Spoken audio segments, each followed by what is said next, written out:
The results of a new study will have you reconsidering that MBA and seeking out the stairs. Yep, the research opens a new window, published in the journal Neurobiology of Aging, found that both things can make your brain appear younger. Researchers used an MRI to examine the brains of 331 healthy men and women ranging in age from 19 to 79. They measured the volume of gray matter, the bits of your brain involved with muscle control, memory, emotions, decision-making, and more, in the participants' brains since its deterioration is a very visible part of the natural aging process.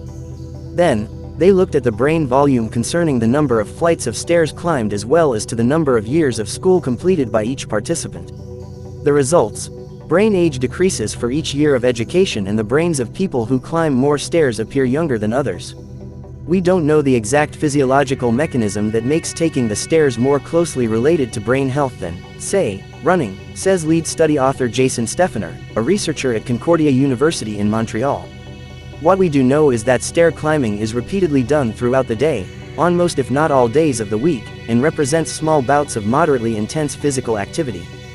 Frequency is key here. Repeated engagement in small amounts of moderately intense exercise has been shown to improve memory and increase hippocampus size in past research opens a new window, so it can be inferred that stair climbing might have a similar effect.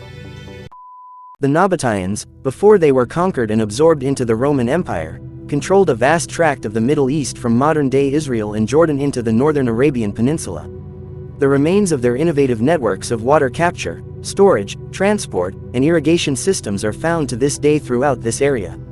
Scholars know the Nabateans were in Petra since at least 312 BC, says archaeologist Zidon al-Muhaizen of Jordan's Yarmouk University. Al-Muhaizen, who has been excavating in Petra since 1979 and specializes in the Nabatean period, says no one has yet found any archaeological evidence dating back to the 4th century BC. The earliest findings thus far date back only to the 2nd and 1st centuries BC. But more clues remain beneath the surface. We have uncovered just 15% of the city, he says. The vast majority, 85%, is still underground and untouched. Numerous scrolls in Greek and dating to the Byzantine period were discovered in an excavated church near the Winged Lion Temple in Petra in December 1993. Researchers at the American Center of Oriental Research in Amman, the capital, are now analyzing the scrolls and hope they will shed light on life in Petra during this period. Once Rome formally took possession of Petra in AD 106, its importance in international trade began to wane. The decay of the city continued, aided by earthquakes and the rise in importance of sea trade routes, and Petra reached its nadir near the close of the Byzantine Empire's rule, around AD 700. In 1985, the Petra Archaeological Park was declared a UNESCO World Heritage Site, and in 2007 it was named one of the new 7 wonders of the world. Sitting for more than 3 hours a day can cut 2 years off a person's life expectancy, even if he or she exercises regularly, a new study finds. Watching TV for more than 2 hours a day can shorten life expectancy even further, by another 1.4 years. The findings suggest that when it comes to gleaning health benefits from physical activity, it may not be enough just to get the recommended amount of daily exercise. The government advises about a half hour of moderate activity a day for adults.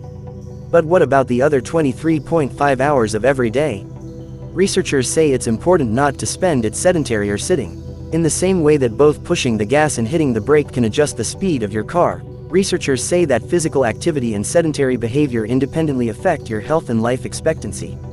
Whether you're physically active and meet the exercise guidelines, or if you're not active, says Peter Kaczmarzyk, professor of epidemiology at Pennington Biomedical Research Center and lead author of the new paper published in the online journal BMJ Open, Sitting is Bad. It's one thing to survive in harsh environments, but quite another to hit the reset button when faced with an imminent threat. Only one animal is known to have this remarkable ability, a species of jellyfish, Turritopsis dohrnii, first discovered in the 1880s in the Mediterranean Sea and highlighted as a uniquely enduring organism in the exhibition. Like all jellyfish, Turritopsis dohrnii begins life as a larva, called a planula, which develops from a fertilized egg. A planula swims at first, then settles on the seafloor and grows into a cylindrical colony of polyps. These ultimately spawn free-swimming, genetically identical medusae, the animals we recognize as jellyfish, which grow to adulthood in a matter of weeks. Fully grown, Turritopsis dohrnii is only about 4.5 mm (0.18 inches) across, smaller than a pinky nail. A bright red stomach is visible in the middle of its transparent bell, and the edges are lined with up to 90 white tentacles. These tiny, transparent creatures have an extraordinary survival skill, though. In response to physical damage or even starvation, they leap back in their development process, transforming back into a polyp. In a process that looks remarkably like immortality, the born-again polyp colony eventually buds and releases medusae that are genetically identical to the injured adult. In fact, since this phenomenon was first observed in the 1990s, the species has come to be called the immortal jellyfish. The cellular mechanism behind it, a rare process known as transdifferentiation, is of particular interest to scientists for its potential applications in medicine. By undergoing transdifferentiation, an adult cell, one that is specialized for a particular tissue, can become an entirely different type of specialized cell. It's an efficient way of cell recycling and an important area of study in stem cell research that could help scientists replace cells that have been damaged by disease. Schindler's List is a 1993 American historical period drama film directed and co-produced by Steven Spielberg and written by Stephen Zilian. It is based on the novel Schindler's Ark by Australian novelist Thomas Keneally. The film follows Oskar Schindler, a Sudeten-German businessman, who saved more than 1,000 mostly Polish Jewish refugees from the Holocaust by employing them in his factories during World War II. It stars Liam Neeson as Schindler, Ralph Fiennes as SS officer Eamon Goth, and Ben Kingsley as Schindler's Jewish accountant Itzhak Stern. Ideas for a film about the Schindlerjuden, Schindler Jews, were proposed as early as 1963. Poldek Pfefferberg, one of the Schindlerjuden, made it his life's mission to tell Schindler's story. Spielberg became interested when executive Sidney Sheinberg sent him a book review of Schindler's Ark. Universal Pictures bought the rights to the novel, but Spielberg, unsure if he was ready to make a film about the Holocaust, tried to pass the project to several directors before deciding to direct it. Principal photography took place in Krakow, Poland, over 72 days in 1993. Spielberg shot in black and white and approached the film as a documentary. Cinematographer Janusz Kaminski wanted to create a sense of timelessness. John Williams composed the score, and violinist Itzhak Perlman performed the main theme.